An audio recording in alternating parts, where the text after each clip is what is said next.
What's going on, everybody? Thanks for stopping by. This is Ed here from Lost Haven Outdoors. I got another video put together for you guys here today. Had some free time and I got a break from work, so I was able to get out and, just hike around, do a little fishing, and see what I could find outside. It's middle of April right now, so I mean, things are starting to come to life, plants are starting to come back, and birds are out and singing and whatnot. So let's jump right into today's video.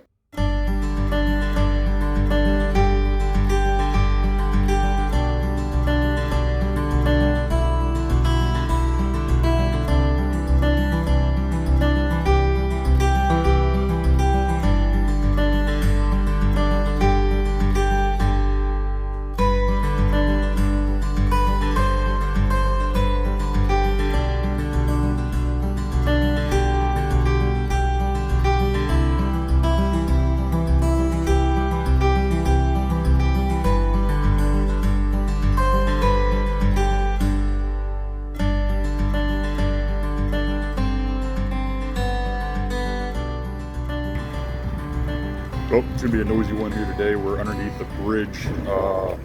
Not the same bridge we were fishing before, but hopefully the structure here should at least get us something.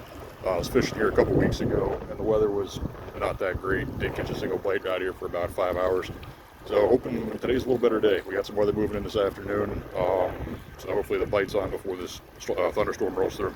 I'm going to be fishing two methods here. I'm going to be on the bottom with the yellow rod. Just got a piece of worm there, about a maybe foot, 18-inch leader with a just a couple split shots there on the bottom. And I'm going to fish, I'm going to show you there, a bobber with a couple feet leader and then another worm on that. Water here is about 15 feet deep, so I don't know where the fish are going to be at in the water column, so I'm just going to try to just get as much bait out there and see what I can get.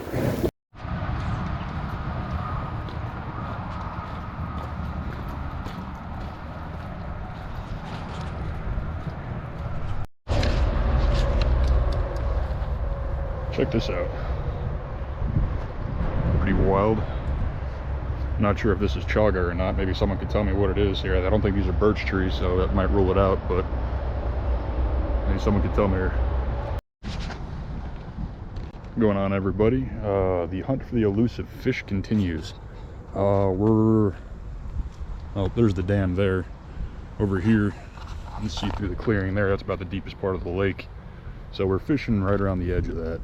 Right out here, see out in this general area here is a flat. And that runs out to where the old road used to go through, where it drops in 10 and 25 feet. So you can see there's a couple, might be able to catch on the camera, a couple guys over there. But I'm gonna throw some worms out here and see if I can't get into something.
Well, first official catch of the day.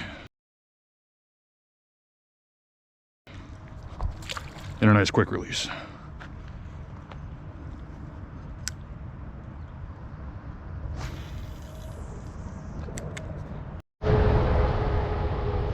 Well, I've been striking out on the fishing so far. I haven't gotten any bites. The weather isn't exactly the greatest, but check this out. There are tons of this around here. This is all wild garlic. So I'm going to turn this into a little forage here and grab some of these guys and take them back home with me.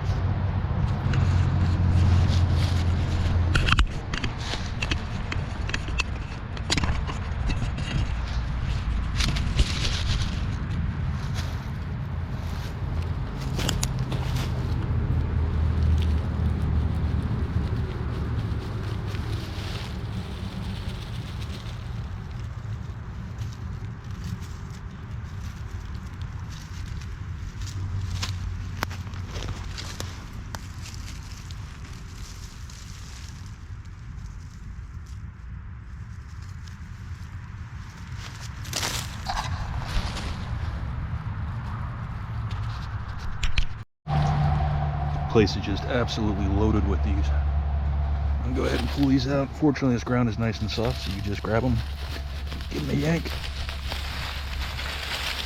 shake off the dirt, and there you go. And there you have it. Now, it's important when foraging, you only want to pick maybe about a third of what's here. I just went through and picked some of the bigger bulbs, but these will go good with steaks or any other food like that. Now, and as you can see here, there's just a ton, an actual ton of this stuff in here. So what I pulled out isn't going to make any bit of a difference, but rule of thirds, don't pick more than a third of what's there. As you can tell, the fishing wasn't exactly the best today. When I went out today, I didn't really expect it to be that great. We had a couple systems move through today, and I spent probably 5 hours out there and walked about 3.6 miles or so working shoreline. Obviously, I didn't include everything in the video because that would just be waste of your guys' time. But I was able to find some wild green onions, well, wild onions, I should say. There's a whole mess of them out there along the one stream. So what I'm going to do here is show you guys how to prepare them. Because, I mean, what do you do when you pull them out of the ground? How do you cook them up? What do you do with them? They're a little different than a green onion that you would find normally at really any grocery store. And wild onions are really delicious. They grow anywhere, so pretty much from now until October-ish, fall, something like that, you'll be able to find them. So I mean, just go outside and look in your yard, and that'll look like a green onion that you see in the store, just a little smaller. So let's get in the kitchen, and I'll show you guys how to get that cooked up. Okay, what I got here are some of the green onions that we picked when we were out in the field earlier. I'm just going to show a couple of them here just to show you how to get these cleaned up.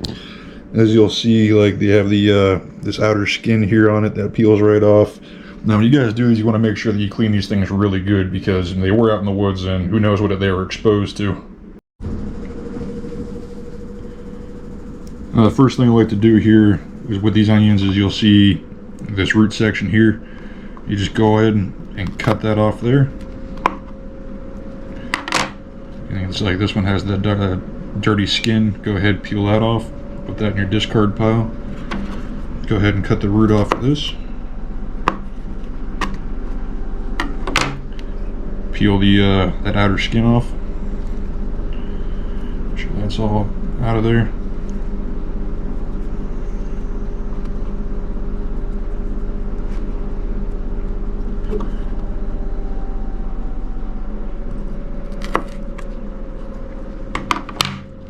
And same thing, rinse, wash, repeat all the way down the line there. If it has that outer skin, go ahead and peel that off. Then cut the root off.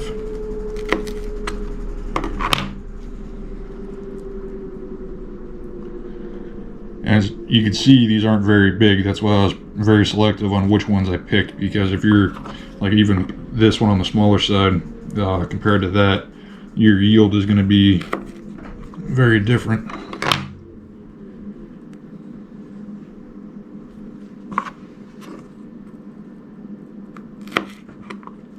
Okay, when you're doing this, you see the difference in coloration from this white to the green here.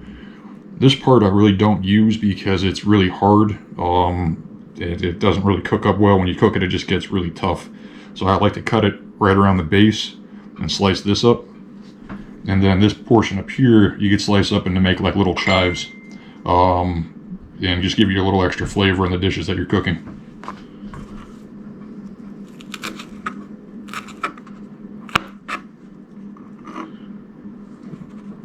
So that's about as far as I'll go.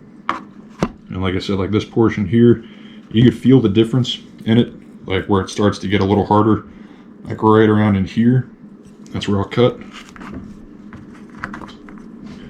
Put that in the discard. And then if you have a little skin here, just go ahead and peel that off. You can cut this one, the tips are good. Go ahead and cut that off. And then just go ahead and kind of pair these up like that.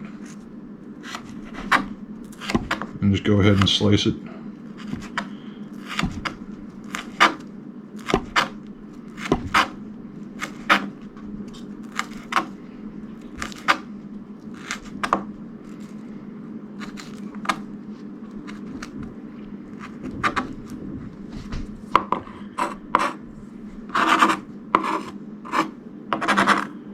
And you start to get a little pile here.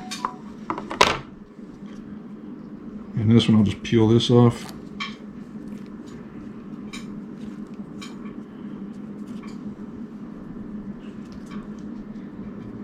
So you see that, how that peels right off. You want to make sure all that extra skin is off of the your onion here.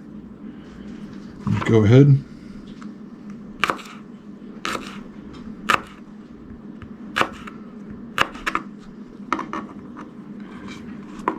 Slice it down to where you get to this neck here. Feel it out before it starts to get squishy.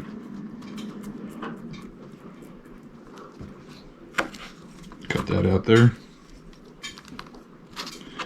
And see how this is starting to die out a little bit. I'll go ahead and cut that out.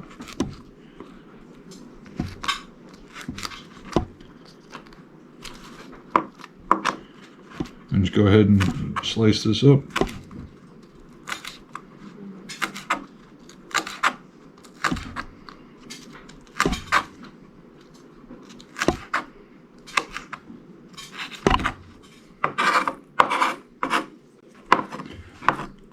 And you'll see here the pile that you start to get. Now I'm going to go ahead and get the rest of these cut up, and I'll be back with you in 1 second. Okay, what you can see here is this is everything that I got portioned up and cut up from the onions that I gathered, and what we're going to use these for are tilapia tacos. I got these coated in Old Bay and cracked black pepper. I'm going to get these baked in the oven, and then show you guys how to saute these.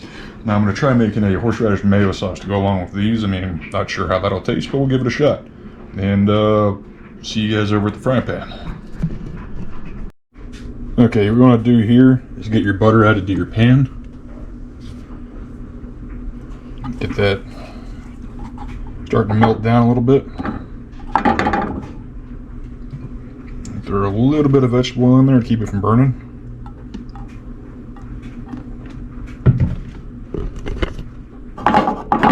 Let that get good and hot.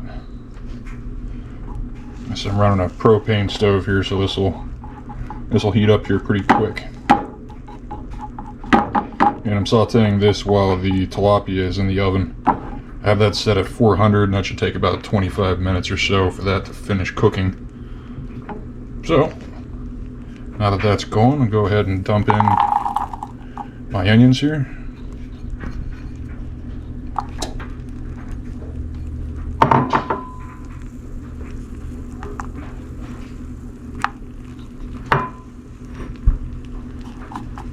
I'm just going to let these little guys cook just like you would normally saute onions. Cook them until they're clear, and then they'll be good to go. And I'll catch back with you guys once this is all finished up.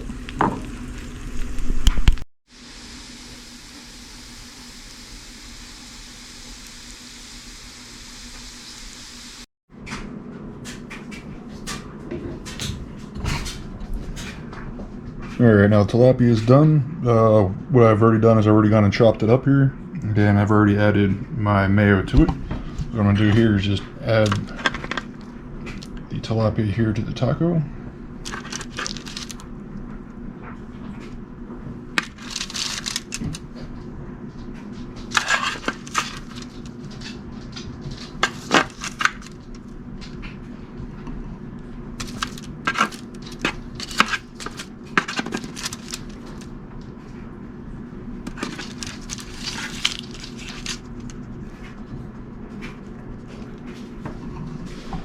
curious.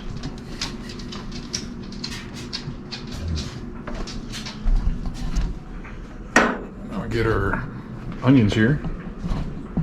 What I'll do, take that down just a little bit.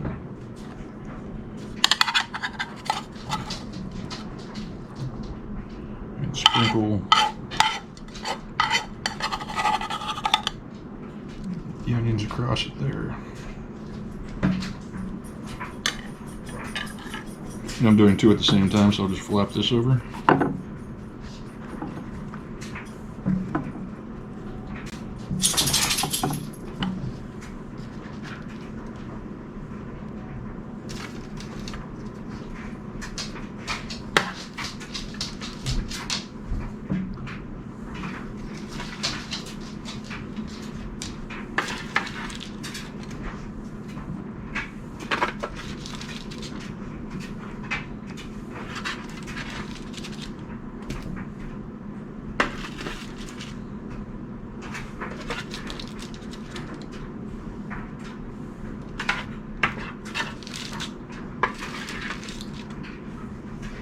And just like the other one, take the onions, sprinkle them over the top.